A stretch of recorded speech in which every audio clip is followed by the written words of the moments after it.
এটাই হচ্ছে গুলিবিদ্ধ সেই আমাদের বরগুনার টিচার যিনি মারাত্মকভাবে গুলিবিদ্ধ হয়, স্প্লিন্টার ঢুকে যায়। আমরা শুনেছি যে একজন শিক্ষক পুলিশের ধস্তাধস্তিতে বা লাঠিচার্জে মৃত্যুবরণ করেছে, বিষয়টা সম্পর্কে আপনি কি জানেন? যাই হোক, আপনার তথ্য প্রশ্নের জন্য ধন্যবাদ। আমরা একটি অহিংস শান্তিপূর্ণ আন্দোলনের মধ্যে দিয়ে যাচ্ছি।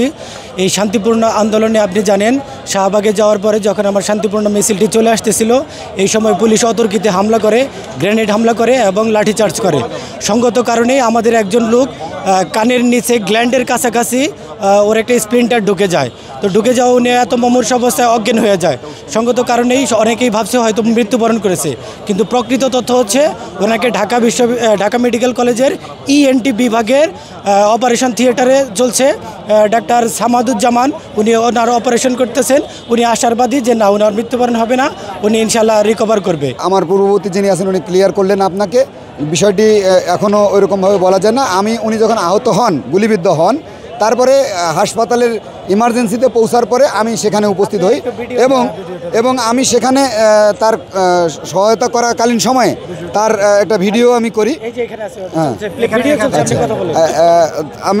আমরা তাকে অপারেশন থিয়েটারে রেখে আরও অন্য যারা আহত তাদের চিকিৎসার ব্যবস্থা করে আমরা এখন এখানে আসলাম। আসলে উনি তাহলে এখন মোটামুটি ভালো আছে নাকি? না, অপারেশন থিয়েটারে আছেন, ডাক্তার বলছে মোটামুটি আশঙ্কামুক্ত এটা বলেছেন। আমরা যেহেতু কেবল আসলাম সেখান থেকে এবং আমরা তাকে নিয়ে গেছিলাম হাসপাতালে। কোনো ফুটেজ আছে কিনা? আছে। আমি আপনাকে দেখাচ্ছি একটু, প্লিজ কাইন্ডলি। এটাই হচ্ছে গুলিবিদ্ধ সেই আমাদের বরগুনার টিচার যিনি মারাত্মকভাবে গুলিবিদ্ধ হয়, স্প্লিন্টার ঢুকে যায়। তো আমাদের ডাক্তার আশ্বস্ত করেছে যে আমরা আপাতত অপারেশন মোটামুটি একটা কভার করতে পারছি। উনি মোটামুটি আমরা এখন নিরাপদ জোনে আছে।